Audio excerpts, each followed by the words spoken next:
Hi, I'm Cristina Tumino, a holistic mentor and the founder of Magical Parenting and the Magical Bodies method to help parents raise happy and fulfilled children. In this episode, I'll talk about Montessori pedagogy and philosophy, and you will see how you can apply this approach in home education. Each child is unique and is able since birth to follow an inner guidance.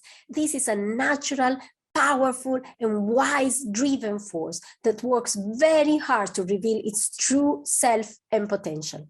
Dr. Maria Montessori saw this and based her educational method on trusting this force and following the child. But who is Maria Montessori? Maria Montessori was an Italian educator. She was a pedagogist, a doctor, a child neuropsychiatrist, a philosopher, and a scientist. But her career didn't start as a teacher. She was born in 1870 and was one of the first women in Italy to earn a degree in medicine. While working at the psychiatric clinic in Rome, she treated children that back then were called retarded. That means they had mental disabilities. With her empirical approach, based on objective and scientific observation, Montessori became deeply interested in the education of these children. She was convinced that physical and medical treatment was not enough to improve their mental condition. She thought instead that new learning approaches could. So she immersed herself in educational psychology and anthropology studies and learned about the work done by Plato, Rousseau, and pioneers in the area of mental deficiency in children, such as Jean Itard and Edouard Segan, who were particularly interested in the education of the senses. This is why the hand becomes so important in the Montessori approach. It is the fulcrum on which her materials are based, especially for young children, because it is through the hands that we can acquire information in a concrete way to then pass it into the brain. In fact, with concrete experiences, we can build better abstract concepts, making our learning more efficient and engaging. In 1906, Montessori was asked to manage a school for children from 3-7 years old in a slum clearance rehousing program in Rome. She called this school Casa dei Bambini, which means the children's house. And this was the first school of thousands where Montessori could use her method with normal children to develop and set free their personalities, as she maintained. The Montessori philosophy is about following the child. And in order to do this, we need to develop good observation skills, prepare a favorable environment, and undergo through a spiritual preparation of the educator. So let's analyze these points a bit more into detail. Each human being starts to learn since he's born, and growth and learning kind of go into phases. In this respect, it can be handy for a parent to know the different phases of growth that Montessori called the 4 planes of development. And these are infancy, childhood, adolescence, and maturity. And each plane has a 6 years cycle that is propedeutic to the next one. Infancy, which means from 0 to 6 years old, is a period of great transformation where children absorb the environment, that means the culture, language, habits, to adapt and interact with it. Childhood instead is normally a more stable phase, physically and emotionally speaking. Children tend to focus on acquiring culture and group identity, learning about facts and developing their intellectual skills. Adolescence is another phase of physical transformation that brings emotional instability and difficulties concentrating. There is a strong drive for independence in this period, and adolescents develop a sense of justice and a sense of personal dignity, as per Montessori words. And therefore, an appropriate approach, such as the so-called Erdkinder, is needed to support adolescents well. The last phase, called maturity, goes from the age of 18 to 24 years old, where an individual, supported with the Montessori method, can develop a personal life mission and therefore actively bring an important contribution to a society to improve it. Montessori considered infancy as the most crucial phase of growth because a child builds a foundation of the future man and woman. And this is when we can implement new habits and new ways of thinking to bring a significant change in civilization. And this is why I'm going to focus a bit more throughout the whole video on this first phase that Montessori called as well the absorbent mind. During the first 3 years of life, the child learns effortlessly as an autodidact. If we think about it, we don't teach a baby where to put the tongue or how to move the jaw to utter a word or how to build a sentence. We don't teach them how to balance when they learn to walk. They are self-taught. Since born, children develop a desire for independence that is manifested during periods of particular interest to certain activities that Montessori called sensitive periods, such as, for instance, the sensitivity to order, in terms of stability and building of their inner orientation that normally is expressed through repetitive actions and routine. The sensitivity of movement, so they can gain freedom to explore and develop intelligence. Or for instance, when they are 3 and they start to develop their sensitivity to the social aspects of life, becoming more conscious of others' needs and start to understand about empathy, caring, and manners. Learning about these planes is important to understand how to better support children. A child is constantly learning in his or her wholeness. And we should start to provide an all-round education way early in life because the foundation of the child is already built by the age of 6. For a child, learning is not a chore. He's naturally keen and interested in discovering and learning and growing when stimulated in the right environment. And this starts when they are born.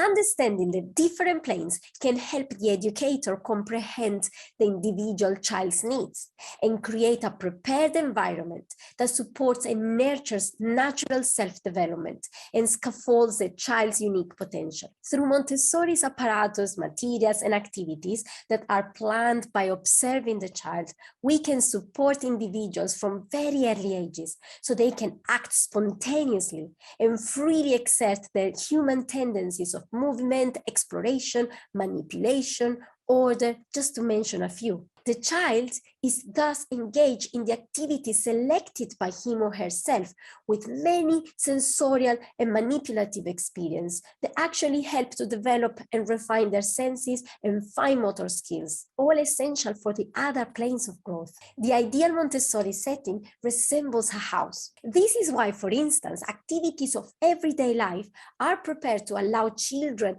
to perform what they usually see doing at home, carrying out real tasks with real proportionate size tools and all easy to reach, such as a small broom to sweep the floor. A favorable environment can be any space that we set up for our children, such as the classroom, an outdoor area, the living room, a reading area, and so on. In a Montessori setting, vertical grouping is common practice, where grouping children of different ages of a growing phase can mirror a more natural social environment. This contributes to a healthy and constructive growth, where, for instance, older infants fulfill their sensitive period of socialization, helping and showing younger ones how to do things, while the younger ones are keen to learn from these more approachable role models and try to imitate them. I see the prepared environment as a real mini version of a society where children learn how things work,